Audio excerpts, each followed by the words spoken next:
નમસ્કાર મિત્રો, સ્વાગત છે તમારું અચનજીવ સ્ટડી પોઈન્ટ યુટ્યુબ ચેનલના એક નવા વિડીયોમાં. ટેટ પરીક્ષા અંગે મોટા સમાચાર સામે આવી રહ્યા છે. એના વિશેની વાત આપણે આજના આ વિડીયોની અંદર કરવાના છીએ. ધોરણ 1 થી 5 ની અંદર શિક્ષક બનવા માટે ટેટ 1 પરીક્ષા પાસ કરવી ફરજિયાત છે, જ્યારે ધોરણ 6 થી 8 ની અંદર શિક્ષક બનવા માટે તમારે ટેટ 2 પરીક્ષા પાસ કરવી ફરજિયાત છે. પરંતુ કયા શિક્ષકોને અને કયા ઉમેદવારોને ટેટ પરીક્ષા પાસ કરવાની જરૂર પડશે નહીં, એના વિશે ખૂબ જ મોટા સમાચાર સામે આવી રહ્યા છે. એના વિશેની સંપૂર્ણ ચર્ચા આપણે આજના આ વિડીયોની અંદર કરવાના છે. તો હવે શરૂ કરીએ આજનો આ વિડીયો. તો તમે જોઈ શકો છો, શિક્ષક બનવા માટે ટેટ પરીક્ષા ફરજિયાત નથી. કયા શિક્ષકોને ઉમેદવારોને ટેટ પરીક્ષા પાસ કરવાની જરૂર પડશે નહીં, એના અંગે જે છે આર્ટિકલ તમે અહીંયા જોઈ શકો છો.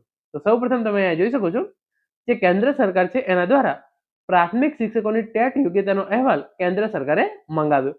5 વર્ષમાં નિવૃત્ત થનારા શિક્ષકોએ છૂટછાટ માંગી. એટલે કે પ્રાથમિક જે શિક્ષકો છે એની ટેટ યોગ્યતાનો અહેવાલ જે છે એ કેન્દ્ર સરકાર દ્વારા માંગવામાં આવેલો છે. અને જે પણ શિક્ષકોને નિવૃત્તિના માત્ર 5 વર્ષ બાકી છે એમને ટેટ પરીક્ષા પાસ કરવામાંથી મુક્તિ આપવા અંગે જે છે એ સરકાર વિચારી રહી છે અને એમને જે છે એ છૂટછાટ માંગેલી છે.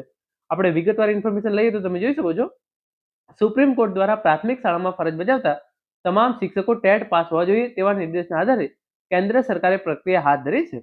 આ પ્રક્રિયાના ભાગરૂપે કેન્દ્ર સરકારે ગુજરાતમાં વર્ષ 2011 પહેલા નિમણૂક મેળવનાર કેટલા પ્રાથમિક શિક્ષકો ટેટ પાસ થયા નથી અને વર્ષ 2011 પછી નિમણૂક પામનાર કેટલા પ્રાથમિક શિક્ષકો ટેટ પાસ થયા છે તેની વિગતો મંગાવી છે. જેના પગલે શિક્ષણ વિભાગે તમામ જિલ્લાઓમાંથી વિગત મેળવી લીધી છે.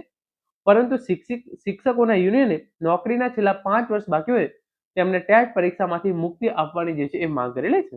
તો જે પણ શિક્ષકોને જે છે એ નિવૃત્તિ માટે જે છે એ છેલ્લા 5 જ વર્ષ બાકી રહ્યા છે એમને ટેટ પરીક્ષા પાસ કરવામાંથી મુક્તિ આપવા અંગે શિક્ષકોના યુનિયન દ્વારા જે છે એ માંગણી કરવામાં આવી છે. અને સરકાર દ્વારા જે છે એવી ઇન્ફોર્મેશન ભેગી કરવામાં આવી છે કે કયા શિક્ષકોએ વર્ષ 2011 પહેલા જે છે એ નિમણૂક મેળવી છે અને ટેટ પરીક્ષા જે છે એ પાસ કરેલી નથી, અને કેટલા એવા શિક્ષકો છે કે જેણે 2011 પછી નિમણૂક મેળવેલી છે અને ટેટ પરીક્ષા જે છે એ પાસ કરેલી છે.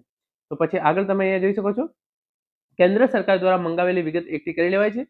પરંતુ જે રીતે સરકારી કર્મચારીઓ કોમ્પ્યુટરમાં કૌશલ્ય માટેની CCC એક્ઝામમાંથી મુક્તિ માંગી હતી, તેવી જ રીતે પ્રાથમિક શિક્ષકો પણ ટેટ પાસ કરવામાંથી મુક્તિ માંગી છે.